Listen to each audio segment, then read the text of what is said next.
Alright, what is up everybody? This is Mordenacus, and today, welcome to Recording Guitars, a quick start guide for musicians who would rather be playing music than moving microphones. Now, much like recording any instrument, it is a question of balancing frequencies. If you go closer to the sound hole, you get more low end.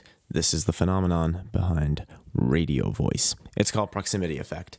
Pointing your microphone higher up the neck means you get more detail and more higher frequencies. Now be careful with this, because if you have too many high frequencies, you end up sounding like you're being played through a phone speaker, and everyone knows those suck.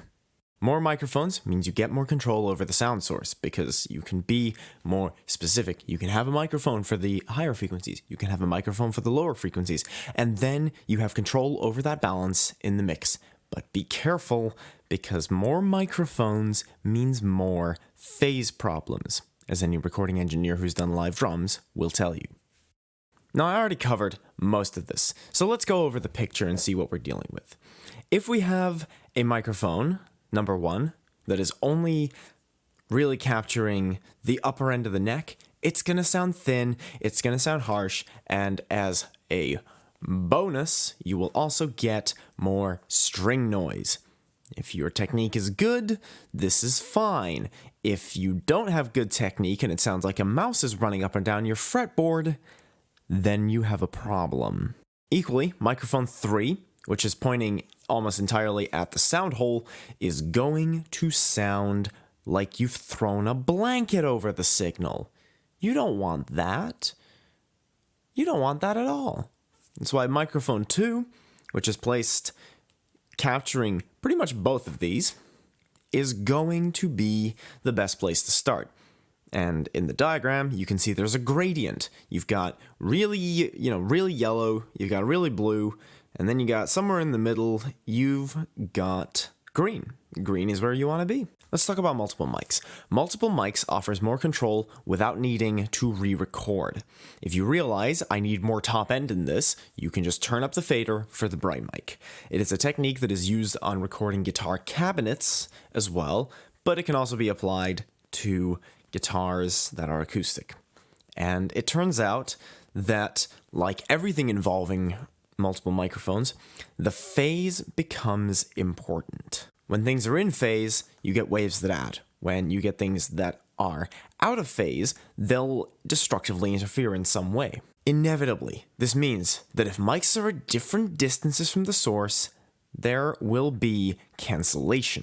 That's not always a bad thing. For example, if your two microphones happen to be ever so slightly out of phase that they're canceling some really annoying frequencies, then that's a good thing. And actually, it turns out that most of the time when people dial in multiple microphones by ear, not really by measuring the distances, what you tend to find is that you get cancellation of frequencies that don't sound good in the recording. That's because they dialed it in by ear. They went, oh, it sounds slightly better here. If you measure it, that's where you're going to have the cancellation. Let's talk about room mics. Room mics are often used to capture the natural reverb of a room. They can be nice if your room is nice. They can equally also suck if your room sucks. If you have two mics, you're probably better off having a bright mic and a dark mic. The other benefit here is that by placing them closer to the instrument, you will have less of the room in the signal, and so if you have a bad room, you'll get less of that. But some starting points for room mics are corners and hallways. We are not trying to capture the instrument directly. That's what the close mics are for. If you have a guitarist sat on the couch at point A, then you might have a close mic at B. If you wanted to put a room mic somewhere, you might start by putting a room mic at C. You might also choose to point it into the corner instead of at the source. There's a great clip from a video by Bobby Torres of Frightbox Recording, where he records real drums in his untreated garage, where he talks about room mics, essentially, and the philosophy behind them. Another good idea, if you really want to go with a real room mic and you have a nice sounding hallway, is to leave the door open to where you're recording and place a microphone in the hallway. By doing that, you will capture the reverb of the hallway as the sound leaks out. You want to start by placing the mic roughly equally between the sound hole and the headstock. You point it at the 12th fret. Dynamic mics have naturally fewer higher frequencies, so bear that in mind. You might need, if you're recording with a dynamic, to nudge your microphone a little bit more towards the headstock And around 50 centimeters back from the guitar is a pretty good starting point. Sometimes you need more, sometimes you need less. All cardioid mics have proximity effect. So again, if it's too bassy, pull it back. If it's too thin, pull it forward. And if you're using a unit system that's about as easy to understand as a drunken Russian at 2 in the morning, then I am sorry for you. That's everything. Thanks for watching. There will be links in the description to my Linktree and any videos that I have referenced throughout this, and any errata that I find will be in the pinned comment. Thank you for watching, and I'll see you next time. Mordenacus, out.